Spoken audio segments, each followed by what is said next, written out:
Hey. If you're still awake, you're probably just like me. Trying to make sense of the quiet.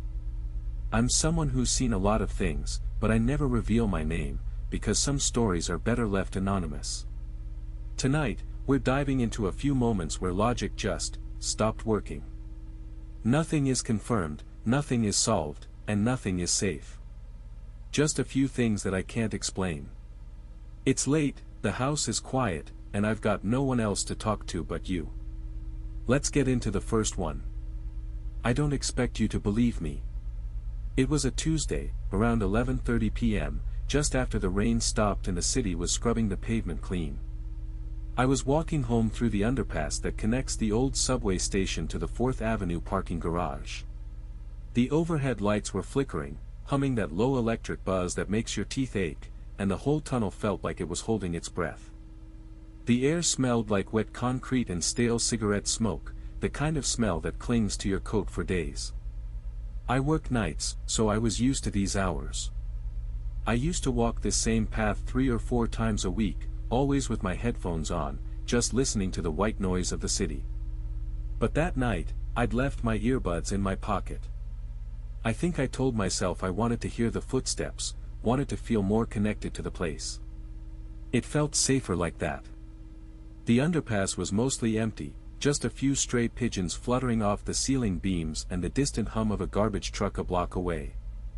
I kept my head down, watching my boots hit the cracks in the concrete, trying to keep my mind on the grocery list I was making.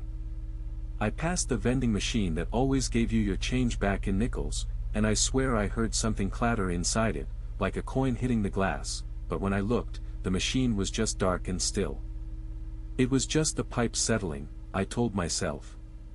The building was old, and the wind was picking up. About halfway across, the light above me went out, leaving a patch of shadow so deep it felt like a hole in the world. I stopped and waited for it to flicker back on, but it just stayed black. Then I heard the sound of breathing. Not heavy, not panting, just a steady, rhythmic exhale coming from maybe 3 feet behind me. I spun around, heart hammering against my ribs, but the space was empty. I told myself it was a rat, or maybe just the wind funneling through the pipes. I started walking faster, my boots splashing in the shallow puddles, and that's when the footsteps started matching mine. They weren't running, they were walking with the same cadence, the same pause on every 3rd step. I turned again, scanning the dark corners, and the breathing got louder, right against my neck, hot and smelling like rain. I broke into a jog, the sound of my own breathing suddenly too loud in the confined space. The shadows seemed to stretch out, reaching for my shoes, and every time I looked back, the darkness just seemed a little more solid, a little more present. When I finally reached the bright lights of the parking garage entrance, I skidded to a halt, gasping for air. The automatic door didn't open immediately, and in that moment of delay, I saw him. He was standing in the center of the underpass, about 20 feet away, just inside the light. He wasn't wearing a mask or a hood, he was a man in a gray suit, looking perfectly normal, staring right at me. He had a slight smile on his face, the kind that doesn't reach the eyes. I waited for him to move, to speak, to do something, but he just stood there, watching me with an intense, unnerving calm. The door opened with a mechanical grind, and I shoved my way inside, my hands shaking so bad I dropped my keys. I didn't look back. I ran up the stairs to my car, locked the doors, and sat there for 20 minutes, watching the garage entrance. Nothing came out. I drove home and locked my apartment door, checked every window, and stayed there all night with the lights on. The next day, I walked through the same underpass in the middle of the afternoon, with people walking in every direction. The light was still flickering in the same spot, and the vending machine still rattled when the wind hit it right. But the one thing that kept me from sleeping that night was the key I found in my pocket. I don't keep a key to the underpass, and I don't own a gray suit. It was just a small, rusted key on a plastic fob with a name I didn't recognize, cold to the touch. I threw it in the trash, but I still feel like I left something behind in that darkness, something that's waiting for me to come back and finish the conversation. I've never told anyone this. It happened to me last November, while I was staying at a cabin I rented for a solo writing retreat in the Blue Ridge Mountains.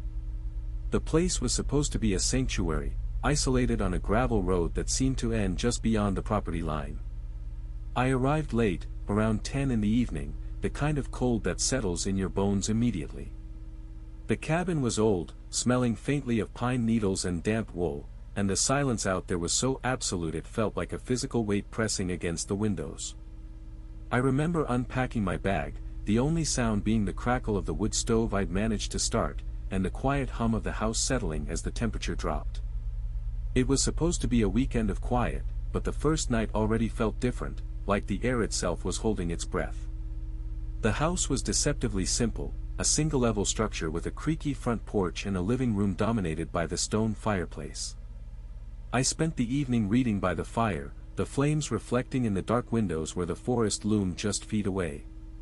Everything seemed normal, just a tired writer enjoying a quiet getaway, but there was a small detail that gnawed at me. Every time I walked into the kitchen to get water or check the wood, I could have sworn I heard the back door latch click. It wasn't a bang or a slam, just a soft, mechanical click that echoed through the small house. I checked it every time, the deadbolt engaged, the chain locked. I told myself it was the old wood contracting in the cold, or maybe the wind finding a draft I couldn't see. I blamed the settling of the foundation, the settling of a house that hadn't been lived in for months. But the sound kept coming, rhythmic and deliberate, right as I was about to drift off to sleep. By the second night, the rationalization started to fail. I woke up around 3 a.m. with the back door latch clicking again, but this time, it was followed by the slow scrape of something heavy being dragged across the porch floorboards. I sat up, the fire long dead, and listened. The sound stopped instantly, as if whatever was out there had sensed my attention. I grabbed my phone, the flashlight beam cutting through the darkness, and walked out to the back door. The porch was empty, the railing untouched, and the ground beneath my boots was still dusted with frost. I locked the door again, twice, and told myself it was just a raccoon or a bear, maybe a branch falling against the frame. But the third night, it escalated. I was in the kitchen washing a mug, and the latch clicked a third time, but this time, from the inside of the house. I spun around, heart hammering, but the door was still locked. Then I heard it, not from the door, but from the corner of the living room, right where the shadows were thickest. A soft, wet shuffling sound, like something wet being dragged across the floorboards, moving toward the hallway where the bedrooms were. I tried to tell myself it was the wind, or my imagination playing tricks, but the air in the room had gone freezing cold, and I could smell the distinct, coppery scent of wet earth and rot. The peak of the night was when I couldn't ignore it anymore. I had retreated to the bedroom, the door closed, but the shuffling sound grew louder, right outside the wood. It stopped, and then I heard a voice. It wasn't a human voice, not exactly. It sounded like stones grinding together, low and guttural, whispering my name. Not shouting it, just saying it over and over, slowly, from the other side of the door. I grabbed the knife from the kitchen drawer, my hands shaking so hard I could barely hold it, and I peered through the crack in the door. The hallway was pitch black, but I could see a shadow, tall and impossibly thin, standing right in front of the door. It didn't move. It just watched. Then, the doorknob turned. Slowly. Painfully. The metal groaned as the lock resisted, but eventually, it clicked open. I didn't scream. I couldn't. I just watched as the shadow stepped inside, and for a second, the darkness in the room seemed to thicken, swallowing the light from my phone. Then, everything went still again, and the shadow was gone. I didn't stay there. I drove straight back to the main road, leaving my car running as I scrambled to the nearest gas station, calling a friend to pick me up in the middle of the night. When I got back the next morning, the cabin was empty. No footprints, no sign of a struggle, just the front door wide open and the back door latch broken. The owner said there had been no reports of anyone entering the property, and the police found nothing. But every time I go home, or even just think about that place, I can still hear it. That same soft, mechanical click, right from inside my own house, whenever the wind blows just right. I check the locks every night, but sometimes, late at night, I wonder if the latch is clicking because someone is trying to get in, or if it's clicking because something has already let itself out. This happened to me about 3 years ago, right after I drove off the main highway to catch a sunset I'd been tracking for weeks. I ended up at a gravel pull-off about 10 miles into the Blackwood Ridge Trail, a spot I'd seen on a few hiking forums as a hidden gem. The sun was dipping below the tree line, casting long, bruised shadows across the clearing. It was just me, my car, and the absolute silence of a place that feels too still to be real. I'd been camping solo before, usually finding the peace of the woods refreshing, but that evening felt different from the start. The air was unnaturally warm for a mountain evening, thick with the scent of pine needles and something else, like wet copper. I set up my tent near the edge of the trees, just far enough back to stay clear of the road. I remember noticing a cluster of mushrooms growing on a rotting log near the tent stake. They were bright, unnatural blue, glowing faintly in the dying light, which I dismissed as a trick of the eye or maybe a weird strain I'd read about once.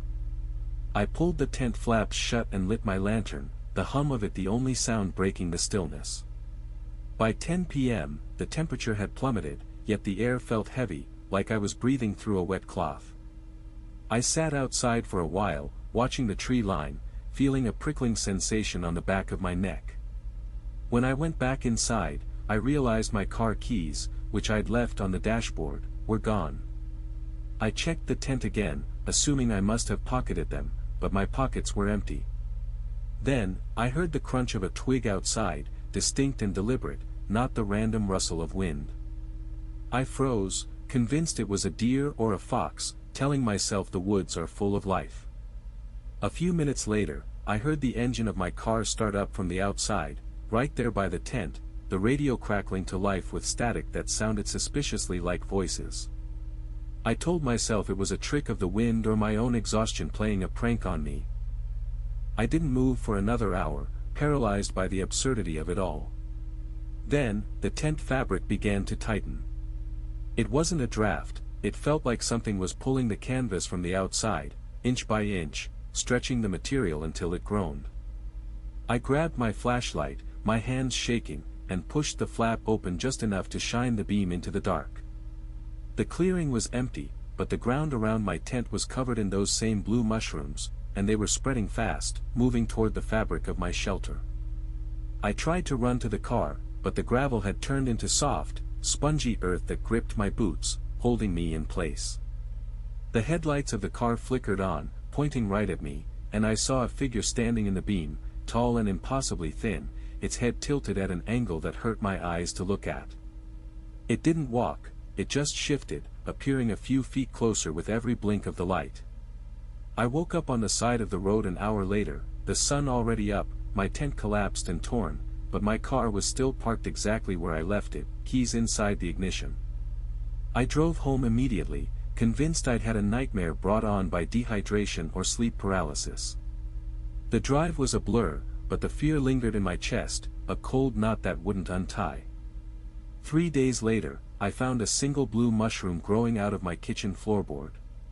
It wasn't dirt or debris, it was a perfect, glowing specimen, pulsing with a faint light even under the bright kitchen lamps. I've scrubbed the floor, painted over the spot, and locked the basement doors, but sometimes, late at night, I hear the sound of that engine starting again, right outside my window, even though the neighborhood is dead silent. I don't know where it came from, and I don't know if it's still there, waiting for me to open the door. If you've ever had a moment that felt just like that, I really want to know. Drop your story in the comments below. Sometimes, reading what others have gone through makes it feel a little less lonely. I'll see you in the next video, where we have a few more accounts that are even harder to explain away. Please consider subscribing if you're still with me, so you don't miss what's coming next. Stay safe out there.